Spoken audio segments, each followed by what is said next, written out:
Recent initiatives from Democrats to strengthen their policies and weaken the GOP could yield unintended consequences and further divide the two major parties.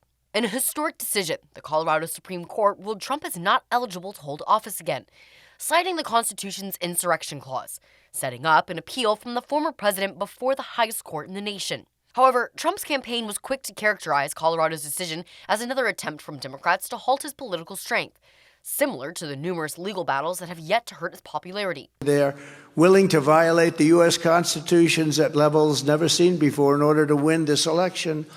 Joe Biden is a threat to democracy. It's a threat. Colorado has also voted with the Democrats in the last 4 presidential elections and will likely not go to Trump in 2024, even if the Supreme Court overturned Colorado's ruling. Trump was indicted for a 4th time in Georgia for allegedly conspiring to illegally overturn the 2020 election. But the former president and his political allies have used his criminal cases to bolster his base and provoke anger. It's election interference. They're doing it for that reason. They're doing it because they're losing in the polls. They're doing it because our country is going to hell. Our country has become a laughingstock all over the world. And this is why they do this and other litigation. But we will win. His campaign has fundraised off each of his indictments. Trump's federal trials have not yet started, but the Republican frontrunner claims he has watched his popularity with voters rise in the polls with each new indictment. Biden's student debt relief plan was struck down by the Supreme Court in June, a huge blow to a campaign promise he made while running in 2020. He pledged to cancel at least $10,000 of student debt per person, and last year unveiled a plan to relieve $20,000 to people who made below a certain income.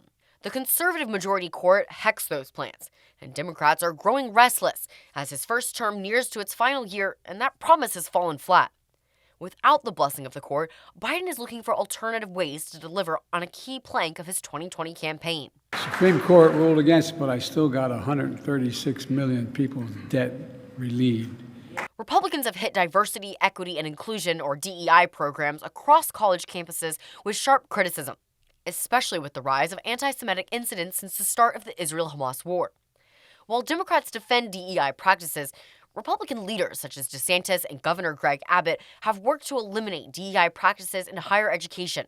The Biden administration has also pushed public companies to adopt environmental, social, and governance standards, or ESG, as part of their progressive agenda.